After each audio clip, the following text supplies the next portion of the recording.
Peaky Blinders, Narcos, The Witcher, Stranger Things ou encore plus récemment Squid Games.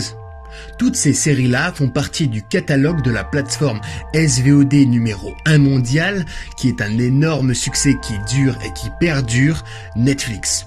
Et je me demandais finalement, Netflix, pourquoi ça marche ?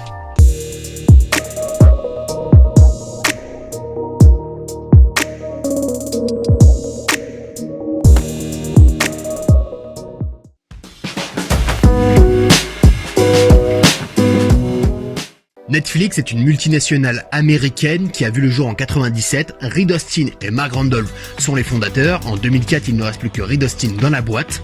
Alors, ils sont arrivés au moment où il y avait l'émergence d'Internet. Ils savaient qu'Internet allait devenir quelque chose et qu'il fallait miser dessus. Ils ont commencé avec des cassettes. On pouvait aller sur Netflix et louer la cassette que l'on souhaitait.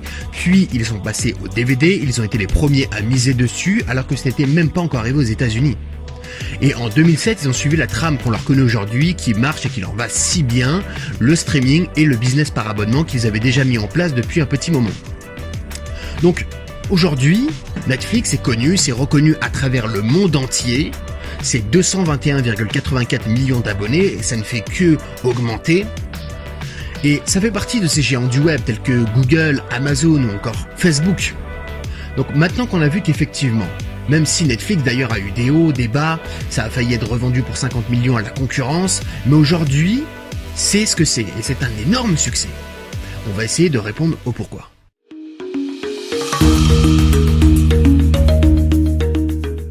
Netflix est la définition même de la vision et de la modernité.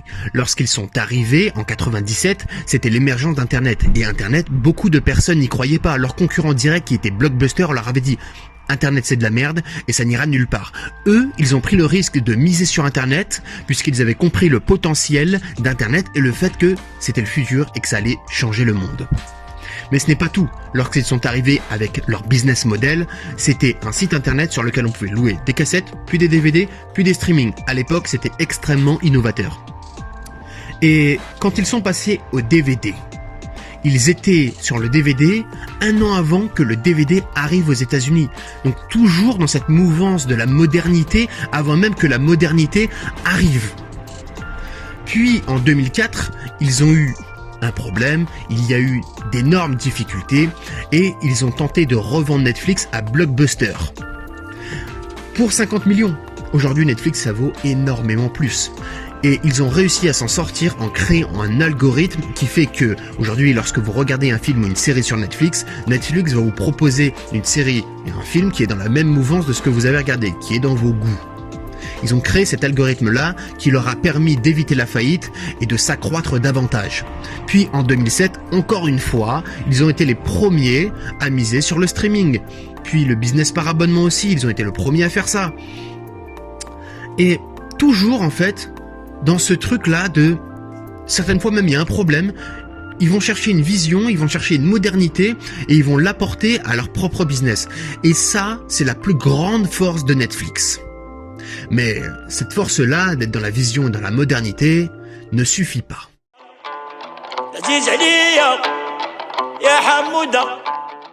Blockbuster. Ce nom, aujourd'hui, ne vous dit peut-être rien, mais à l'époque, aux États-Unis, c'était quelque chose d'énorme. En France, on avait Vidéo Future. Et Blockbuster, il était installé partout aux États-Unis. On faisait 15-20 minutes de route n'importe où, on arrivait à un Blockbuster. Et c'était un magasin dans lequel on pouvait venir et louer directement des DVD. Si on ne les rendait pas à temps, comme Vidéo Future, on avait des pénalités, etc., etc. À l'époque, c'était même des cassettes. Netflix et Blockbuster, c'est une vraie rivalité. Et tout le long de l'avancée de Netflix, Blockbuster a tenté de leur mettre des bâtons dans les roues. Et je vous ai parlé qu'en 2004, Netflix avait fait faillite et avait tenté de revendre à Blockbuster qui avait refusé et ils avaient créé l'algorithme. À chaque fois, ils se battent et ils essayent de créer des choses pour s'en sortir. Sauf que à ce moment-là, après leur avoir dit non et que leur business et Internet c'était de la merde, Blockbuster après a créé sa plateforme lui aussi en ligne où il mettait comme ça business par abonnement et tu pouvais louer des films, etc., etc. En fait, ce que faisait Netflix, il a totalement recopié Netflix. Et il est très rapidement passé à 20 millions d'abonnés, là où Netflix à cette époque-là n'en avait que 600 000 abonnés. Et malgré la difficulté et les coûts de Blockbuster, Netflix a su se battre, remporter la victoire, et aujourd'hui, Blockbuster, c'est de l'histoire ancienne. Et je vais vous raconter autre chose. Lorsque Hollywood, lorsque les personnes qui produisaient les films ont dit à Netflix qu'ils ne voulaient plus produire de films qui iraient directement sur la plateforme de Netflix, pour la simple et bonne raison qu'ils préfèrent que leurs films soient directement achetés. Ils gagnent plus d'argent comme ça, me semble-t-il, plutôt qu'en les publiant sur Netflix. Alors c'est là où Netflix, il y a cette problématique-là, ils se battent et trouvent une solution qui a été de produire eux-mêmes leurs propres films, de produire eux-mêmes leurs propres séries, et c'est eux d'ailleurs qui ont mis les séries en place. Et à chaque fois c'est comme ça, à chaque fois Netflix, il y a un problème, il se bat avec une réponse visionnaire, innovante et dans la modernité du temps.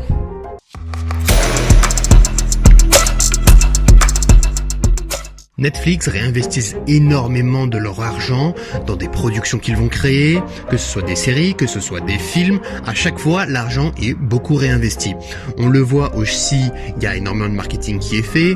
Ils vont toujours chercher à s'accroître en allant chercher à populariser Netflix dans d'autres pays. Par exemple, aujourd'hui, en Inde, il y a très peu de personnes qui ont Netflix, ce qui est assez cohérent. Et donc ils essayent de mettre beaucoup d'argent sur l'Inde pour pouvoir populariser Netflix là-bas et avoir davantage d'abonnés. Et même les abonnements Netflix en Inde sont en corrélation directe avec le pays. Peut-être qu'en Suisse, Netflix coûte plus cher qu'en France par exemple. Et en Inde, l'abonnement est à 2$, ce qui est très peu. Mais Netflix mise vraiment sur la quantité et sur le fait de toujours investir l'argent dans s'accroître et d'en produire toujours plus de contenu en essayant de miser sur une qualité et en essayant de miser sur ce qui plaît. Et le Netflix français n'est pas forcément le même que le Netflix en Inde ou que le Netflix au Brésil. Il y a des productions à chaque fois qui vont être faites dans chaque pays. Donc il y a en réalité beaucoup d'argent qui est réinvesti de la part de Netflix, énormément d'employés qui travaillent pour eux. Alors oui, ils engrangent beaucoup d'argent et ils réinvestissent beaucoup d'argent.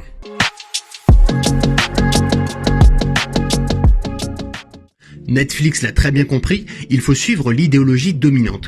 Aujourd'hui, l'idéologie qui domine, c'est l'inclusivité, le féminisme, c'est LGBT. Et en suivant l'idéologie qui domine, on se fait une bonne image aux yeux des médias, une bonne image aux yeux du grand public, ce qui nous donne davantage de visibilité, qui engrange davantage d'abonnements. Et beaucoup de marques s'y sont mis, certaines maladroitement et certaines tardivement. Et Netflix, ça fait partie des tout premiers à comprendre qu'en suivant la dominance, on va se faire une bonne image, de la visibilité, donc davantage d'argent. Et si demain la dominance change, si demain c'est, je ne sais pas moi, les aliens, Peugeot, la tradition, le républicain, j'en sais rien du tout, ce que vous voulez qui devient la dominance, les marques suivront, car les marques sont en recherche, bien évidemment, de chiffre d'affaires, donc d'argent. C'est la fin de cette vidéo, n'hésitez pas à vous abonner, à mettre un like, à activer la cloche des notifications. Moi, ça me permet de voir que mon travail plaît à certains, parce que c'est du boulot entre les recherches et le montage. Mettez-moi en commentaire s'il y a un sujet dont vous voudriez que je traite, que je fasse un pourquoi ça marche. Je précise que je ne peux pas parler de tout, je prends simplement pour chaque sujet ce qui me paraît intéressant et pertinent à analyser et à partager. Pour qu'à travers leur succès, qui est grandement lié à leur trait de personnalité, vous puissiez apprendre, comprendre et progresser sur votre propre personnalité et peut-être atteindre le succès que vous cherchez. Moi je vous dis à la prochaine, ciao.